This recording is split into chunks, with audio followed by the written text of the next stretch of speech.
केंद्रीय कृषि राज्य मंत्री भागीरथ चौधरी को उनके ही मंत्रालय की योजना से मिली सब्सिडी।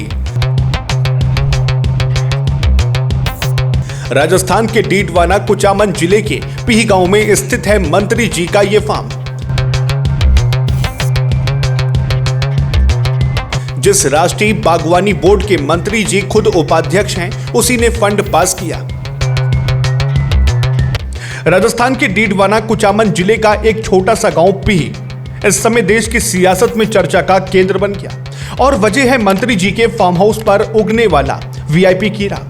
नमस्कार, मैं हूं अर्चित और आप देख रहे हैं दैनिक डिजिटल लाइफ, ताजा खबरें निष्पक्षता के साथ। बाजार में जब आप और हम खीरा खरीदने जाते हैं तो जेब से ज्यादा 20 या 30 रुपए ढीले करने पड़ते हैं, लेकिन आज हम आपको देश के सबसे वीआईपी और सबसे अमीर खीरे से मिलवाने जा रहे हैं, जिसे उगाने के लिए लाखों नहीं बल्कि पूरे करोड़पति लेवल का सरकारी जुगाड़ लगा है। ये पूरा मामला राजस्थान के डीडवाना कुचामन जिले की पर्वतसर तहसील के पीह गांव का है। यहाँ एक आलीशान फार्म के बाहर भारत सरकार का एक बड़ा सा बोर्ड लगा है, जिस पर गर्व से लिखा है राष्ट्रीय बागवानी बोर्ड, कृषि एवं किसान कल्याण मंत्रालय द्वारा सहायता प्राप्त। इस बोर्ड पर लाभार्थी का नाम साफ साफ लिखा है, श्री भागीरथ चौधरी, और इन्हें सिर्फ और सिर्फ खीरे की खेती के लिए सरकार से पूरे 50% यानी 99,60,000 रुपए की सब्सिडी मिली है। अब कहानी का असली ट्विस्ट सुनिए, जो इस खबर को सबसे बड़ा मुद्दा बनाता है। ये भागीरथ चौधरी कोई आम किसान नहीं है, बल्कि अजमेर से बीजेपी सांसद और देश के केंद्रीय कृषि राज्य मंत्री हैं। इंडियन एक्सप्रेस के खुलासे के मुताबिक मंत्री जी जिस राष्ट्रीय बागवानी बोर्ड के पदेन उपाध्यक्ष हैं, उसी बोर्ड ने 3 महीने पहले मंत्री जी का ये करोड़पति खीरा प्रोजेक्ट पास कर दिया। यानी मंत्री जी खुद ही बोर्ड के बड़े अफसर हैं और खुद ही सब्सिडी के सबसे बड़े लाभार्थी भी हैं।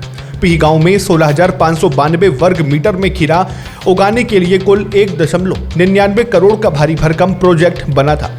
मंत्री जी ने HDFC बैंक से लोन लिया और मार्च 2026 में 99 लाख रुपए की सब्सिडी सीधे उनके लोन खाते में लैंड कर गई। देश का आम किसान एक छोटी सी सब्सिडी के लिए सरकारी दफ्तरों के चक्कर काट काट कर थक जाता है, लेकिन मंत्री जी का जलवा देखिए। अप्रैल 2025 में आवेदन करने के महज 14 दिनों के भीतर ही इन्हें शुरुआती मंजूरी मिल गई। जब इस हितों के टकराव वाले वीआईपी खीरे पर मंत्री जी से सवाल पूछा गया तो वो टिप्पणी के लिए उपलब्ध नहीं थे और उनके दफ्तर के एक सहायक ने कहा कि प्रोजेक्ट का विवरण बाद में सरकार को जारी किया जाएगा। वैसे मंत्री जी ने 2018 में भी ट्राई किया था, तब आवेदन रिजेक्ट हो गया था। पर कहते हैं ना कि कोशिश करने वालों की हार नहीं होती, खासकर तब जब मंत्रालय और बोर्ड दोनों ही अपना हो।